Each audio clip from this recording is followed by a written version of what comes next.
السلام عليكم ورحمة الله وبركاته.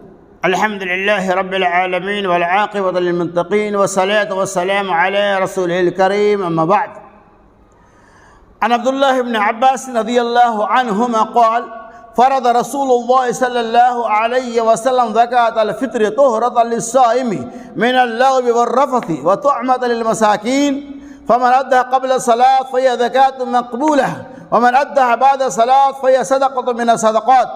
رواه ابن ماجہ و مسند احمد. حضرت عبداللہ ابن عباس رضی اللہ تعالی عنہ کہتے ہیں، رسول اللہ صلی اللہ علیہ وسلم نے فطرے کی زکوٰۃ کو فرض قرار دیا، یعنی فطرہ نکالنا نہایت ضروری ہے. حالت روزہ میں ہم سے جو فحش کام، لغو کام ہو جاتے ہیں، ہم جو گناہ کے کام کو انجام دیتے ہیں، اللہ تبارک و تعالیٰ اس صدقۃ الفطر کی وجہ سے روزے کے اندر جو کمی ہو جاتی ہے معاف فرما دیتا ہے، دور کر دیتا ہے. یعنی فطرہ ہمارے گناہوں کے لیے کفارہ بن جاتا ہے. حالت روزہ میں جو کمی بیشی رہ جاتی ہے، اپنی زبان سے ہم گالی بک دیتے ہیں، اپنی زبان سے کبھی غیبت کر بیٹھتے ہیں، کبھی کچھ غلط حرکات و سکنات کر ڈالتے ہیں، تو اللہ کے رسول صلی اللہ علیہ وسلم کے صدقۃ الفطر نکالنے کی وجہ سے اللہ تبارک و تعالی ہمارے گناہوں کو معاف فرما دیتا ہے، جو گناہ ہم حالت روزہ میں بشری تقاضے کی بنیاد پر کرتے ہیں.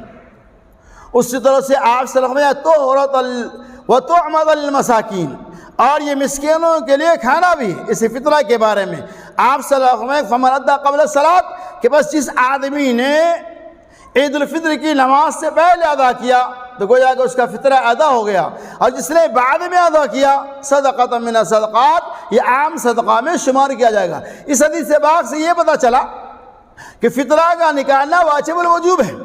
ویسے فطرہ ہمارے اوپر چاند نظر آ جانے کے بعد واجب ہو جاتا ہے، لیکن بخاری وغیرہ کی روایت ہے کہ حضرت عبداللہ بن عمر رضی اللہ تعالی عنہ ایک دو دن پہلے بھی نکالا کرتے تھے، لہذا ایک دو دن پہلے بھی نکال سکتے ہیں، ورنہ بنیادی طور پر چاند نکل آ جانے کے بعد واجب ہے. تو یہ فطرہ کس کے طرف سے نکالیں گے؟ فطرہ غلام، آزاد، مرد، عورت، بالغ، نابالغ تمام لوگوں کی طرف سے صدقۃ الفطر کا نکالنا واجب الوجوب ہے. حتیٰ کہ عید الفطر کی نماز سے پہلے بھی جو بچہ پیدا ہوا ہے اس کی طرف سے بھی نکالنا ہوگا. کیوں؟ اس لیے ایک تو یہ ہے کہ روزے کے اندر جو کمی ہوتی ہے اللہ اس کو دور کر دیتا ہے. دوسرا بات ہے کہ طعمۃ للمساکین، مسکینوں کے لیے کھانا ہوتا ہے. دیکھیے اللہ تبارک و تعالیٰ کا کتنا بڑا انعام ہے. ایک مہینہ روزہ رکھیں گے، اس کے اندر جو کمی ہو جائے گی اخیر میں اللہ نے فطرہ کو رکھ دیا تاکہ ہماری کمیوں کو دور کر دے. علامہ امام ابن قیم رحمۃ اللہ فرماتے ہیں جس طرح سے نماز میں جو کمی بیشی ہو جاتی ہے اس کو دور کرنے کے لیے سجدہ سہو کافی ہے.